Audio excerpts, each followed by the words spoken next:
उबाटा सेनेच्या नेत्या सुषमाताई अंधारे यांनी मध्यंतरी त्यांना एक निनावी पत्र गेलेलं होतं आणि त्या पत्राच्या आधारावर त्यांनी पत्रकार परिषद घेतली होती. त्या पत्रकार परिषदेमध्ये त्यांनी माझं नाव घेतलं नव्हतं.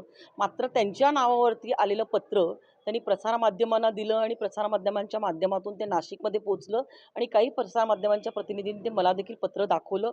ते पत्र माझ्याकडे होतं. मी पोलीस आयुक्तांना त्याच दिवशी पत्र दिलं, राज्याच्या गृहमंत्र्यांना देखील पत्र दिलं आणि सदरच्या विषयाची पूर्णतः चौकशी करावी आणि त्यामुळे मी ड्रग्ज प्रकरण गेल्या 1.5 वर्षांपासून या विषयावरती लढा देत आहे.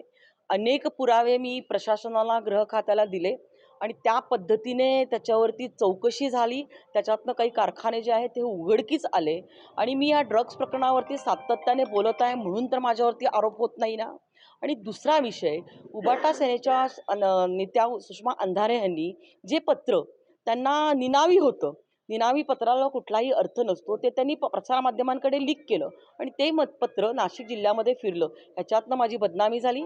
त्यामुळे ह्या अधिवेशनामध्ये सोमवारी मी त्यांच्यावरती हक्कभंग मांडणार आहे की माझी त्यांनी बदनामी करण्याचा कुठलाही पुरावा नसताना त्यांनी बदनामी करण्याचा प्रयत्न केलेला आहे. राज्याच्या गृहमंत्र्यांनी देखील काल सभागृहामध्ये जाहीर केलं की सदर विषयाशी माझा कुठला दुरून किंवा जवळून देखील कुठलाही संबंध नाही.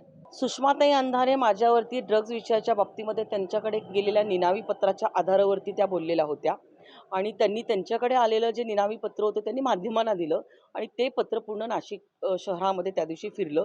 त्याच्यातनं माझ्या बदनामी करण्याचा डाव हा उबाटा सेनेचा दिसतोय.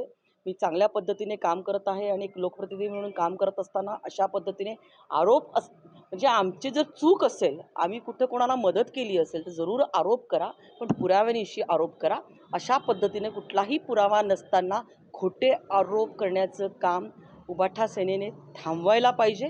आणि माझी देखील सुषमाताईंना मी एवढंच सांगेल की ताई जरूर बोला, तुमचा अधिकार आहे, विरोधी पक्षामध्ये आहे, परंतु आरोप करत असताना हातामध्ये पुरावे ठेवा आणि मग त्याच्या आधारावरती बोला.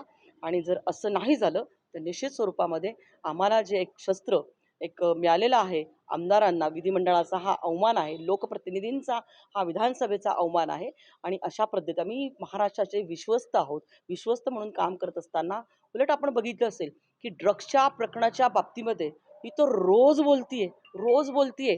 अनेक पुरावे मी स्वतः दिले पोलिसांना, त्याच्यावरती कारवाई झाली, त्याच्यातनं कारखाने उघडकीस आलेले आहेत आणि म्हणून माझ्यावरती आरोप केले जात आहेत का, ही देखील माझ्या मनामध्ये कुठेतरी शंका येत आहे.